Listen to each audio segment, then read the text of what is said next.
What if I told you a nuclear crisis began not in Iran, but in America's own backroom deals? For decades, world leaders warned that Iran was secretly building a bomb. But what sparked the alarm? Who lit the fuse? And who was paid to follow the trail? And what does a former CIA operative say about what we've been told? How did Iran's nuclear program become a global concern? Insights from a former CIA spy end to the outside world. Iran's nuclear program is one of the most feared developments of the 21st century. But this story doesn't start with uranium. It starts with espionage, leaked cables, secret assassinations, and a decades-long game of cat and mouse between Washington and Tehran. In this episode of Hidden America, we trace how Iran's atomic ambition became a global flashpoint, and why one former CIA spy says we were watching the wrong targets. The roots of Iran's nuclear program trace back to the 1950s. Ironically, it was the United States that helped start it, through a Cold War initiative called Atoms for Peace, offering nuclear technology to allies, including the Shah of Iran. With US support, Iran began constructing reactors and training scientists, but everything changed in 1979. The Islamic Revolution overthrew the monarchy, turned Iran into a theocracy, and made it a sworn enemy of the West. Nuclear cooperation stopped, but Iran's ambitions didn't.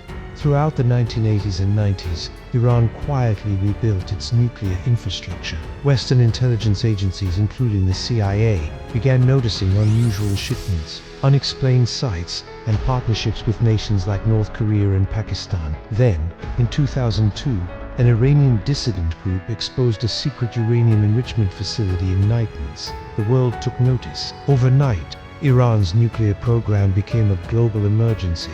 Not because of what was visible, but because of what was hidden. Between 2010 and 2012, 5 Iranian nuclear scientists were assassinated in broad daylight. No one claimed responsibility, but fingers pointed to Israeli intelligence, possibly with US support. At the same time, the Stuxnet virus, a sophisticated was discovered inside Iran's centrifuge systems. It was designed to destroy equipment, without a single bullet fired. A former CIA operative later admitted, "We were never after bombs, we were after pressure."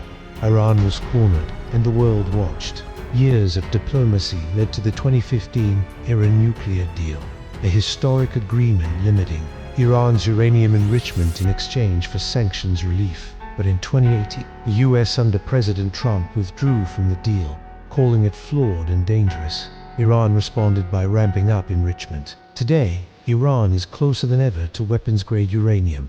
Talks continue, but trust has shattered. In a rare interview, a former CIA officer revealed something chilling. The question was never whether Iran wanted a bomb, it was whether they wanted the threat of a bomb. Enough to gain power, but not punishment. So, has Iran played the world, or has the world used Iran as a pawn? Today, the debate over Iran's nuclear ambitions continues.